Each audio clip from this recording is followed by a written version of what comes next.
नमस्ते। आज प्रथमतः दसऱ्याच्या सर्वांना शुभेच्छा।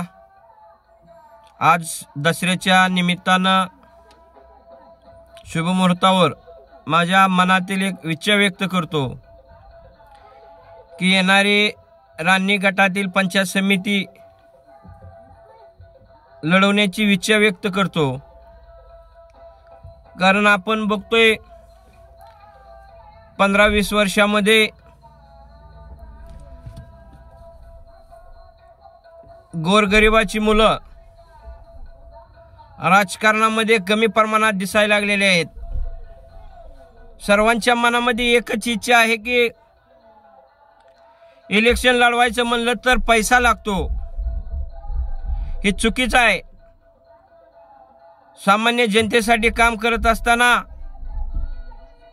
सामाजिक काम करत असताना बऱ्याच लोकांपर्यंत आपण छोटी छोटी कामं करून पोचलेला आहे, परंतु गरिबाची मुलं धाडस दावत नाहीत। जे बाबासाहेबांनी आपल्याला हक्क दिलेला आहे, लोकशाही काय असते ते बजावण्यामध्ये आपण कुठेतरी कमी पडतो। म्हणून सर्व सामान्य जनतेच्या जीवावर येणारी रान्नी गटातील पंचायत समिती लढवण्यामध्ये इच्छा व्यक्त करतो। बरं, आपल्याला संविधानाने दिलेला अधिकार आहे, मोठ्याच्याच मुलानं लढावं आणि गरिबाच्या मुलानं नुसती मतं द्यावं, ही कुठं लिहून ठेवलंय का? म्हणून येणारी रान्नी गणातील पंचायत समिती गटामधून मी इच्छा व्यक्त करतो आणि मी उभाही राहणार आहे। सर्व मित्र परिवाराला मी विचारलेलं आहे की आपण ग्रामपंचायतीला तुम्ही जसं मला सलग 10 वर्ष झालं निवडून देता, असंच गावातून मला प्रेम द्यावं। सर्व माझ्या मित्र परिवारांना मी विचारात घेतलेला आहे।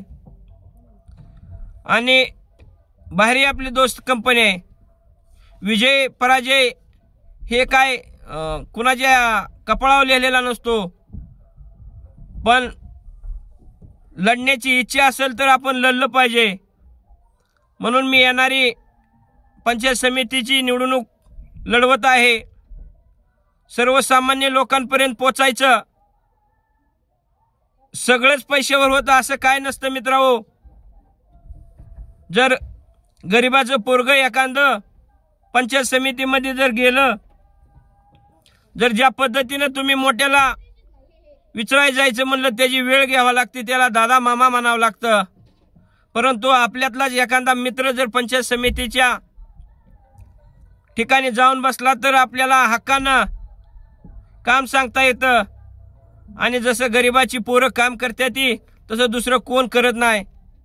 म्हणून आज दसऱ्याच्या निमित्ताने आज मला तुमच्याशी बोलू वाटलं आणि थोड्या दिवसात येणाऱ्या निवडणुकीमध्ये मी सहभाग घेत आहे।